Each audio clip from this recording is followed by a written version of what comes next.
Morning students, 7th class lesson number 2 बच्चों आपका ये जो है चला हुआ है और हम पहुंच गए हैं मानव उत्सर्जन तंत्र। अब हम शुरू करने वाले हैं कौन सा बच्चों? मानव उत्सर्जन तंत्र अर्थात मानव के अंदर वज्र पदार्थों का, हानिकारक पदार्थों का, नाइट्रोजनी पदार्थों का उत्सर्जन किस प्रकार होता है, शरीर से बाहर निकलने का कार्य कैसे होता है। तो हमें उत्सर्जन पढ़ने से पहले इस बात की जानकारी होनी चाहिए कि उत्सर्जन की परिभाषा बच्चों क्या होती है। शरीर के अंदर बनने वाले हानिकारक अपशिष्ट पदार्थों को, शरीर के अंदर बनने वाले हानिकारक अपशिष्ट पदार्थों को शरीर से बाहर निकालने की जो क्रिया होती है उसको हम उत्सर्जन क्रिया कहते हैं। शरीर के अंदर जितने भी जो भी अंग इस क्रिया को पूरा करने में भाग लेते हैं उनको हम उत्सर्जन अंग कहते हैं।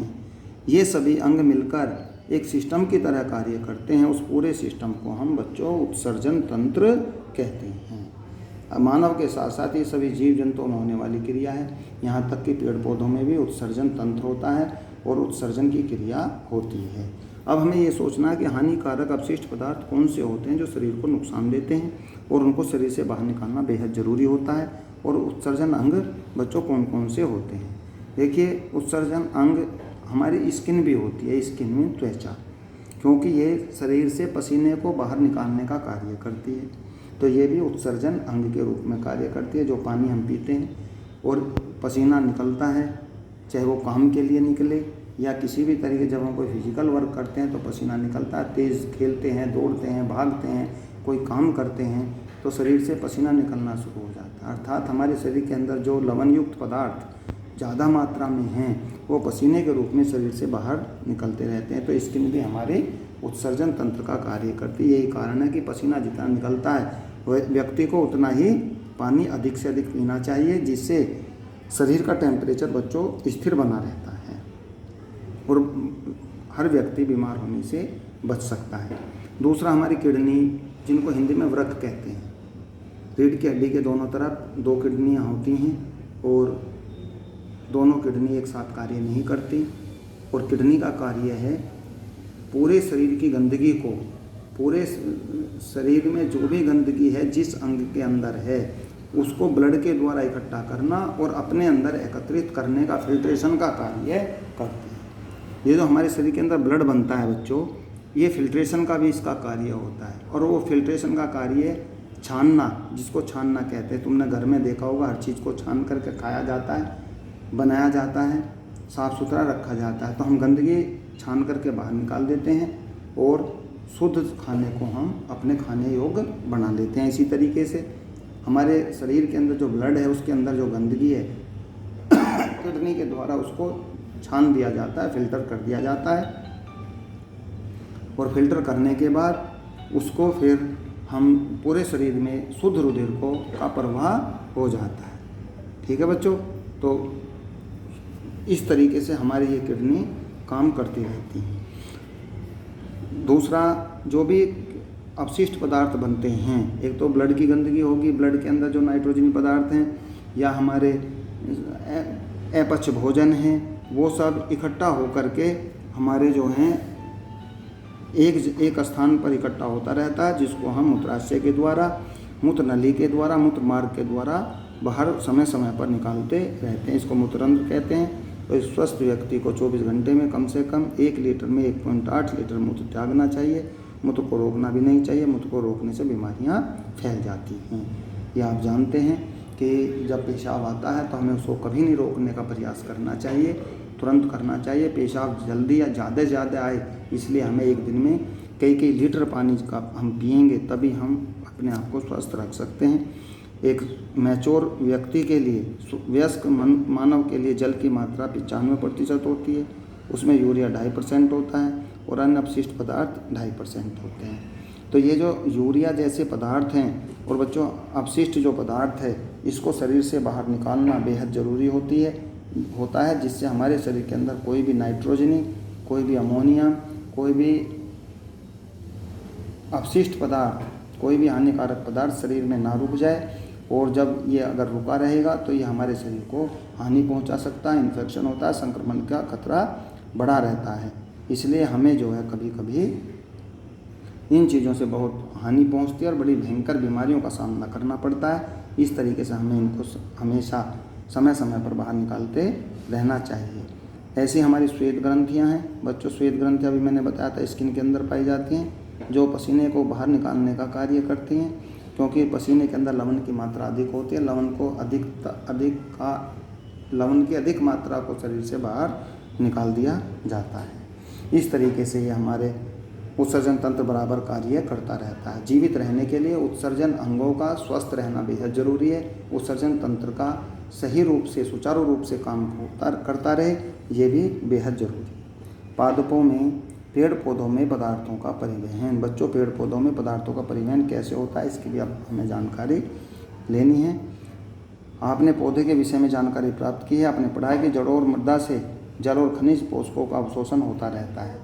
आपको ये जानकारी पहले ही दे दी गई थी कि पेड़ पौधे जो हैं जड़ों के द्वारा जल का अवशोषण करते हैं और इस जल के साथ ही कार्बन डाइऑक्साइड, जल के साथ ही खनिज लवणों का, खाद्य पदार्थों का, कार्बनिक यौगिकों का जमीन से वो अवशोषण करते रहते हैं। पत्तियां जल और कार्बन डाइऑक्साइड का उपयोग करके प्रकाश संश्लेषण क्रिया से भोजन बनाती हैं। ऊर्जा का प्रयोग कोशिकाएं जीवन की क्रियाविधियों को संपादित करने में करती हैं। जड़ों द्वारा अवशोषित जल और पोषक तत्व पत्तियों तक पहुंच जाता है। इस क्रिया को पादपों पदार्थों का परिवहन कहा जाता है। जिस प्रकार जड़ पौधे पानी को अवशोषित करके फल फूल और चोटी तक, पौधे की चोटी तक पहुंचाने का कार्य करता है, उसी प्रकार पत्तियों के अंदर बनने वाला भोज्य पदार्थ का जो संश्लेषण होता है, जो भोज्य पदार्थ बनता है, उसको जो है जड़ों तक पहुंचाने का कार्य भी पेड़ पौधों के द्वारा होता है। ये सब परिवहन पदार्थों का परिवहन ही कहा जाता है। ठीक है बच्चों, ये पदार्थों का परिवहन ही कहा जाता है। इस तरीके से ये पौधों के अंदर पदार्थों का परिवहन होता रहता है। पदार्थों के परिवहन के साथ ही जल और खनिज और लवणों का भी परिवहन होता है। ये आपको बता दिया गया था कि जिस तरीके से जड़ पानी का अवशोषण करते हैं, उसी के अनुसार, उसी के साथ साथ खनिज लवणों का, खाद्य पदार्थों का और कार्बनिक यौगिकों का भी अवशोषण जड़ों के द्वारा होता है, जो पूरे शरीर, पूरे पौधे के अंदर पहुंच जाता है। पेड़ पौधों में मृदा से जल और पोषक तत्वों के परिवहन के लिए पाइप जैसी वाहिकाएं होती हैं। वाहिकाएं विशेष प्रकार की कोशिकाओं से निर्मित होती हैं। ये एक ऊतक बनाती हैं जो किसी जीव में किसी कार्य विशेष को संपादित करता है। जल और पोषक तत्वों के परिवहन के लिए पेड़ पौधों में जो संवहन ऊतक होता है उसे जाइलम कहते हैं। जाइलम और फ्लोएम ये दो ऊतक होते हैं जो इस प्रकार के सभी कार्यों को करते हैं। जो जड़ से पौधों जल को अवशोषित करने का कार्य करता है वो जाइलम होता है बच्चों। और पत्तियों से, ठीक है, जो पत्तियों से बना हुआ भोज्य पदार्थों को जड़ों तक ले जाने का कार्य करता है उसको फ्लोएम कहते हैं। जाइलम नलियों का सतह जाल बनाता है जो मूलों के तने और शाखाओं के माध्यम से पत्तियों को जोड़ने का कार्य करता है। भोजन को पादपों के सभी भागों में ले जाया जाता है। यह कार्य एक संवहन ऊतक द्वारा किया जाता है जिसे फ्लोएम कहते हैं। अर्थात जाइलम और फ्लोएम दो ऊतक ऐसे हैं जो पेड़ पौधों के अंदर परिवहन का कार्य करते हैं, परिसंचरण का कार्य करते हैं, ट्रांसपोर्टेशन का कार्य करते हैं, चाहे उसमें भोज्य पदार्थ हों, चाहे उसमें जल इत्यादि हों। तो जाइलम और फ्लोएम के द्वारा ही ये कार्य सब किए जाते हैं, जिसको हम पेड़ पौधों में आसानी से समझ सकते हैं। नेक्स्ट पॉइंट है बच्चों वाष्पोत्सर्जन। पेड़ पौधे मृदा से खनिज, पोषक तत्व और जल अवशोषित करते हैं। तो आप जानते हैं कि पेड़ पौधे जलों का अवशोषण करते रहते हैं। अवशोषित किया गया सारा जल पेड़ पौधों द्वारा उपयोग नहीं किया जाता है। पत्तियों की सतह पर उपस्थित रंध्र से वाष्पोत्सर्जन की क्रिया द्वारा जल वाष्पित हो जाता है। पत्तियों में जल के वाष्पन से अभिकर्षण विकसित होता है और इस क्रिया को वाष्पोत्सर्जन की क्रिया कहते हैं। इसका इस तरीके से समझ लीजिए बच्चों, जो पेड़ पौधे भोजन का अवशोषण पानी का अवशोषण करते हैं, जो पानी ज़मीन से लिया जाता है उसमें कई बार अधिक मात्रा में पानी अवशोषित कर लिया जाता है और पूरे पानी का सदुपयोग पेड़ पौधे के अंदर नहीं होता। अर्थात जो फालतू मात्रा, जो पानी की अधिकतर प्रचुर मात्रा जो होती है, अधिक मात्रा जो होती है, उसको पेड़ पत्तियों के द्वारा जो पत्तियों में छोटे छोटे छिद्र होते हैं, रंध्र होते हैं, उसको वाष्प के रूप में शरीर से पौधे से बाहर निकाल दिया जाता है, जिसको हम वाष्पोत्सर्जन की क्रिया कहते हैं।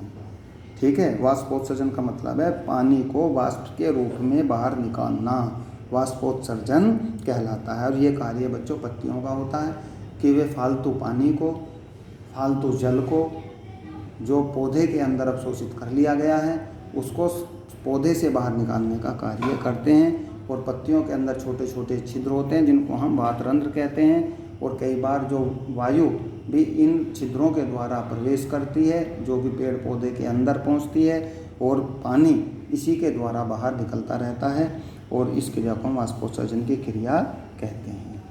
ठीक है बच्चों, ये लेसन आपका, ये प्रयोग हैं जो आप गमले में लगे हुए पौधों में देख रहे हैं। आसानी से वाष्पोत्सर्जन की क्रिया को भी समझा जा सकता है। गमले में लगा हुआ एक पौधा लीजिए, उसमें शाम को पानी भर दीजिए, और इतना भर दीजिए कि जिसको वो ज़्यादा ना अवशोषित कर पाए।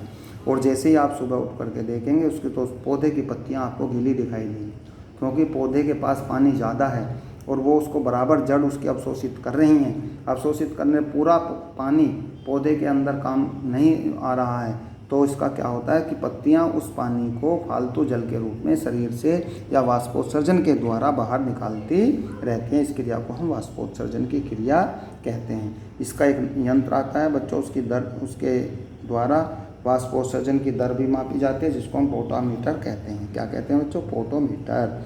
ये वाष्पोत्सर्जन की दर नापने का एक यंत्र है, इंस्ट्रूमेंट है। तो इस तरह से हम इसको बच्चों कर सकते हैं। और ये हैं सावधानियां हैं, निष्कर्ष अवलोकन है। ये जो प्रैक्टिकल आपने किया है इससे पता चलता है कि हर पौधा वाष्पोत्सर्जन की क्रिया करता है, किंतु एक पौधा आपने देखा होगा जिसको हम कैक्टस कहते हैं या नागफनी कहते हैं। नागफनी में वाष्पोत्सर्जन की क्रिया नहीं होती।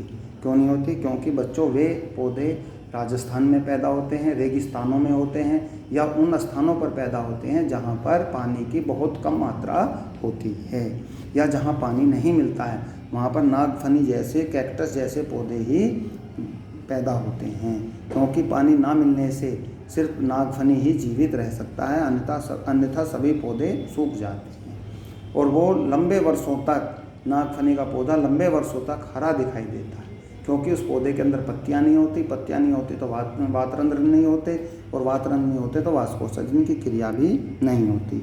और जो जैसी भी पत्तियां नागफनी की होती हैं तो उनमें जो वातरंध्र हैं वो कांटों से ढके रहते हैं, अर्थात उनमें कांटे हो जाते हैं, जिससे अवशोषित किया हुआ पानी पौधे के द्वारा बाहर ना निकल जाए, क्योंकि वहाँ पर पानी की अधिकतर कमी होती है। इसलिए वहाँ पर पौधे ऐसे पैदा होते हैं जिनमें वाष्पोत्सर्जन की क्रिया नहीं होती। तो ये भी हमें जानकारी कर लेनी चाहिए कि ऐसा नहीं है कि सभी पौधे वाष्पोत्सर्जन करते हैं, कुछ पौधे ऐसे भी हैं जो वाष्पोत्सर्जन की क्रिया नहीं करते। बच्चों, ये लेसन आपका आज लेसन नंबर 2 कंप्लीट हो गया है। बुक के साथ साथ आप अपने बड़े ध्यान से इस वीडियो को देखेंगे। अगर वीडियो को आप ध्यान से देख रहे हैं तो बच्चों ये आपके समझ में भी आ जाएगा, कोई ऐसी बात नहीं है कि नहीं समझ में आएगा। तो आपको यहाँ तक ये पढ़ा दिया गया है। इससे आगे आपने क्या सीखा ये कल आपको वीडियो के द्वारा भेजा जाएगा, और इसके साथ साथ इसके एक्सरसाइज होंगे, इसके लिए इसके क्वेश्चन आंसर होंगे, ये सब आपको कल बता दिए जाएंगे। अगर कोई ऐसी परेशानी आती है कि समझने में आपको दिक्कत आती है तो आप स्कूल में आकर के संपर्क कर सकते हैं। लेसन नंबर 2 आपका कंप्लीट हो गया है। कल इसकी एक्सरसाइज क्वेश्चन सब आपको भेज दिए जाएंगे। Thank you.